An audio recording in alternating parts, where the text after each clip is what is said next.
Bonjour à tous, aujourd'hui je vous propose de réaliser un test pour savoir quel type d'improvisateur ou d'improvisatrice vous êtes. Alors je vais vous donner l'exercice et ensuite les solutions, qu'est-ce que ça signifie. Donc surtout ne regardez pas la fin de la vidéo avant de faire l'exercice, sinon ça ne marchera pas. Je vous invite, si vous le souhaitez, à vous échauffer un petit peu avant de faire l'exercice.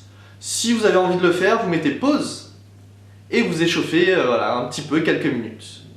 Sinon, on y va.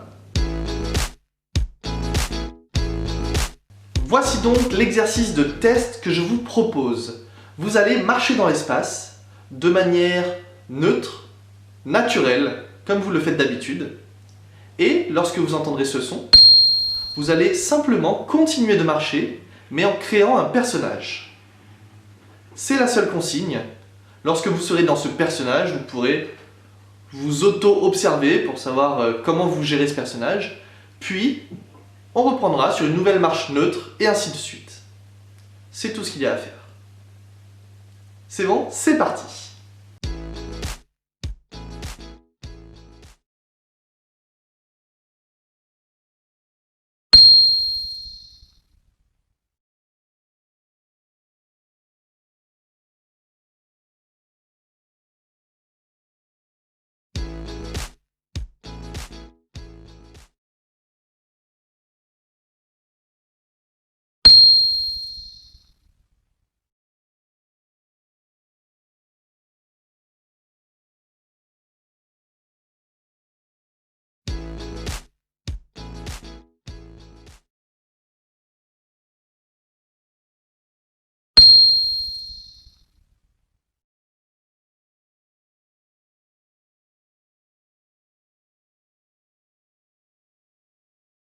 Bien, maintenant nous allons analyser ce qui s'est passé.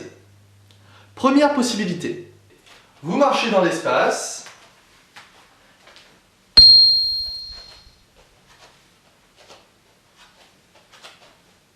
Écoute mec. Par exemple, vous créez un cow-boy. Vous avez donc eu ce stéréotype, cette idée de personnage qui est venu et vous l'avez joué. Dans ce cas, vous êtes plutôt du type constructeur. C'est-à-dire que vous avez des idées, des images qui apparaissent dans votre tête et qui vous font créer vos histoires, vos personnages. Vous êtes un improvisateur ou une improvisatrice de type cerveau.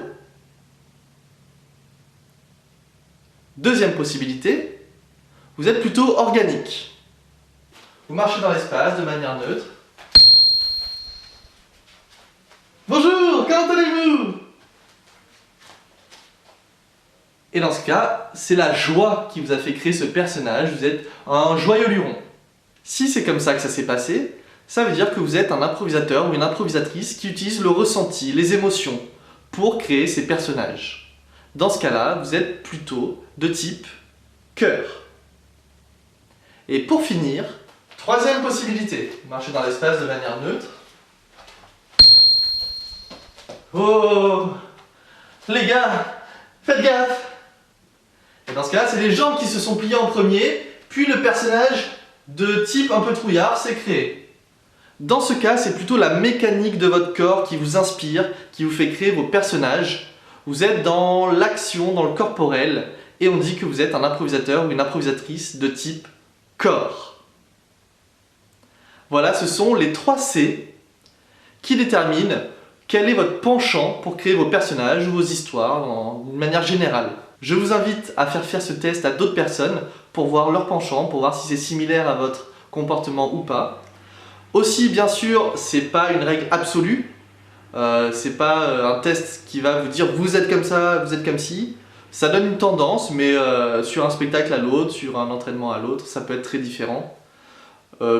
Si vous voulez travailler un petit peu en dehors de votre zone de confort, essayez de rentrer sur une impro avec autre chose, donc plutôt une gestion corporelle, une création, une inspiration par rapport à une émotion, par rapport à une idée, un stéréotype de personnage qui vous plaît.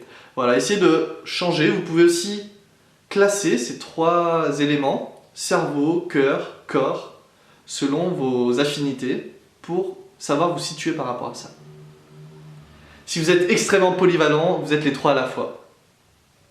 Si vous êtes spécialiste, il y en a un qui domine les autres.